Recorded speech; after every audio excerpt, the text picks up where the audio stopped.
Assalamualaikum warahmatullahi wabarakatuh. Waalaikumsalam warahmatullahi wabarakatuh. Selamat datang di podcast Suara Kebijakan edisi Kabupaten Parung. Saya Wahyudin Dan saya Nurhanita. Di episode kali ini kita akan membahas tema strategis dan kontroversial, yaitu pengembangan kawasan Pelabuhan Garongkong. Proyek besar ini dianggap sebagai peluang emas bagi Kabupaten Parung, tapi mengapa masih banyak dipertanyakan?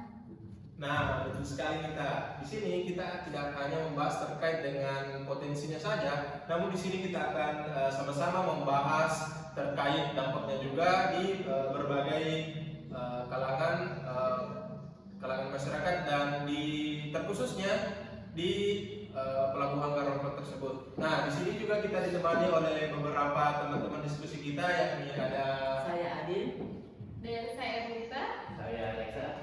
saya Hera, dan saya Nia. Kami siap melakukan diskusi pada hari ini.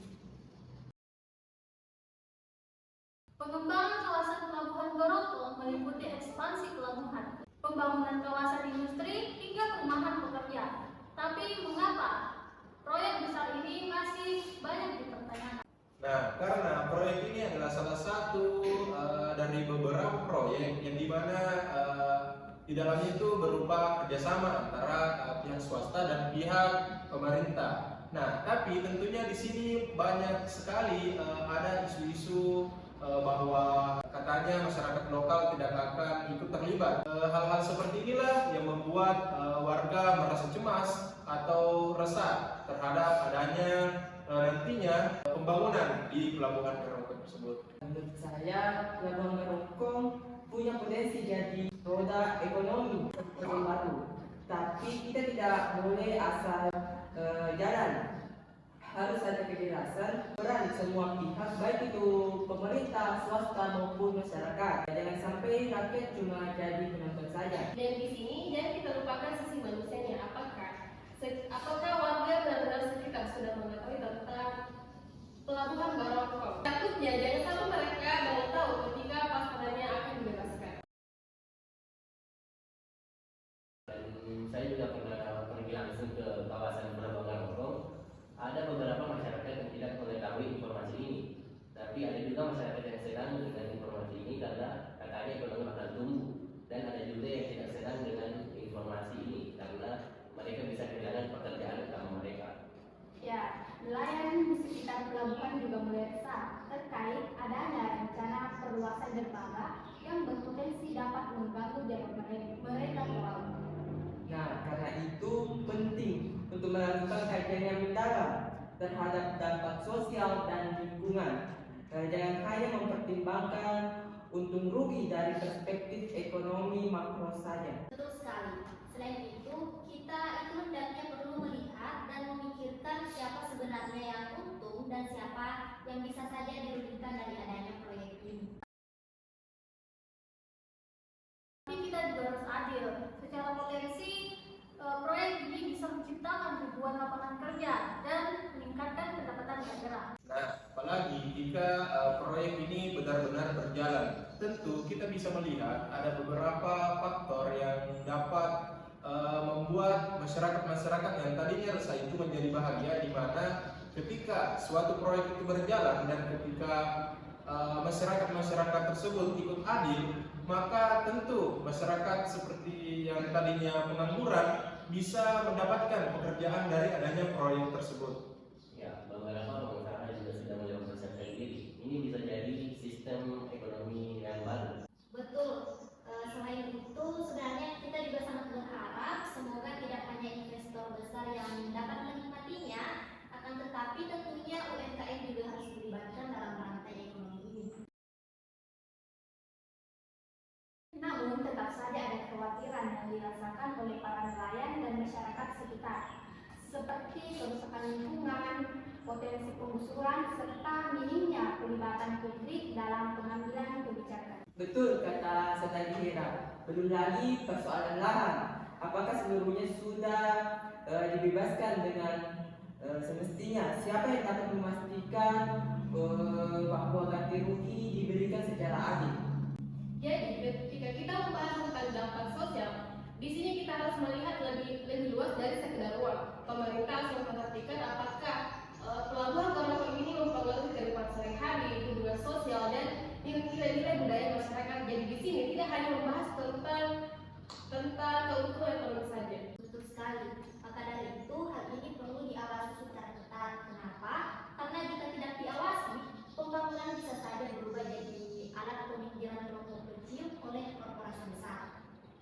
baik sekali. Namun saya ingin bertanya kepada saudari Hera, menurut saudari Hera, langkah apa saja yang tepat, bisa dikatakan tepat untuk dilakukan pada kondisi saat ini? Langkah yang paling tepat menurut saya adalah transparansi. Pemerintah harus terbuka sejak awal perencanaan, serta dilibatkan masyarakat, bukan hanya dilibatkan setelah kebijakan sudah diambil. Kepada saudara Adil, Anda tadi menyinggung soal regulasi. Apa usulan konkret dari Anda? Perlu diselenggarakan forum konsultasi publik secara berkala, serta diterbitkan peraturan daerah yang memastikan dan menjamin hak-hak masyarakat yang tinggal di sekitar Pelabuhan ya, ini pelabuhan kan? Nah, pelabuhan Garongkong. namun saya juga tertarik tadi dari saudara Lisa yang katanya sempat turun di pelabuhan ya. Nah, menurut Presi sendiri, apa sih yang sebenarnya menjadi inti dari keresahan dari masyarakat tersebut? Nah, menurut saya mungkin yang membuat masyarakat resah adalah ketidakpastian. Mereka tidak tahu apa yang akan terjadi dengan rumah atau akses mereka ke laut nanti. Dan saya tadi mencatat pertanyaan untuk podcast ini, yaitu khususnya soal aktor-aktor besar dalam proyek ini.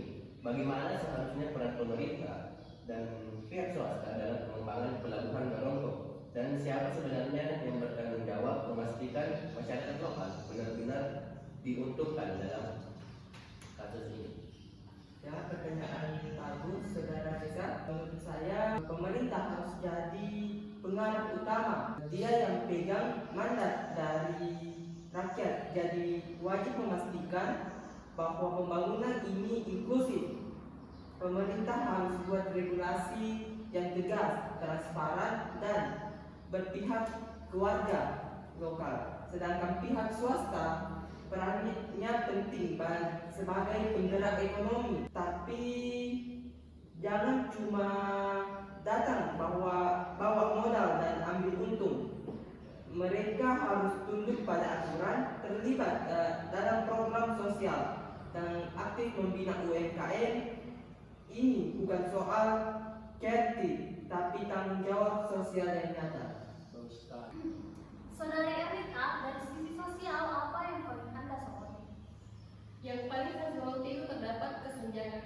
Jika proyek pembangunan pelabuhan Garongkong hanya menguntungkan Sebeberapa.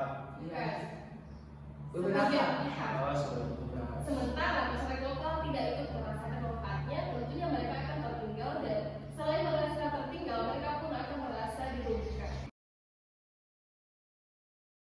Pembangunan harus berorientasi pada kepentingan rakyat. Jika hanya menjadi ladang bisnis bagi investor tanpa menjawab kebutuhan masyarakat, maka kita telah melenceng dari tujuan dan bisa dianggap gagal.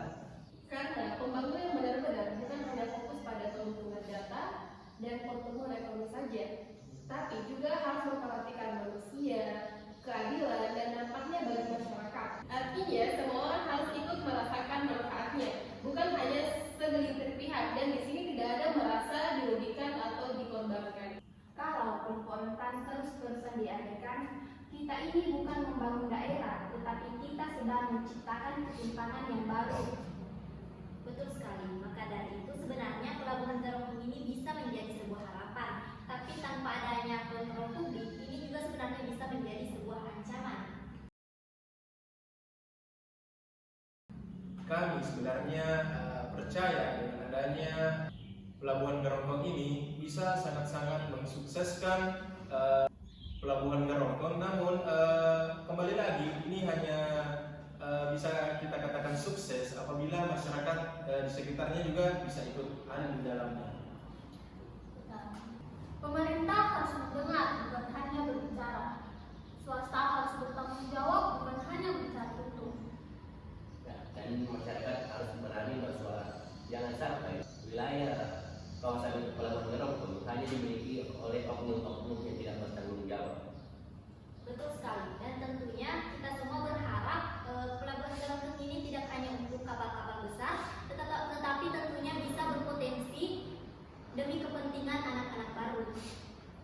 baru sebenarnya menuju babak baru dan Pelabuhan Garongkong adalah gerbang utamanya.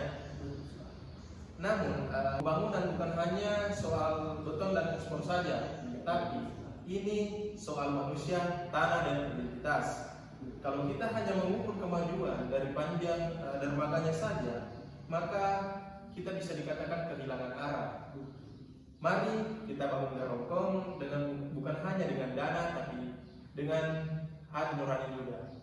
Nah, tanpa terasa ya teman-teman, diskusi kita waktu demi waktu kita bersama tadi, akhirnya kita sudah di penghujung acara. Terima kasih telah mendengarkan podcast Suara Kebijakan.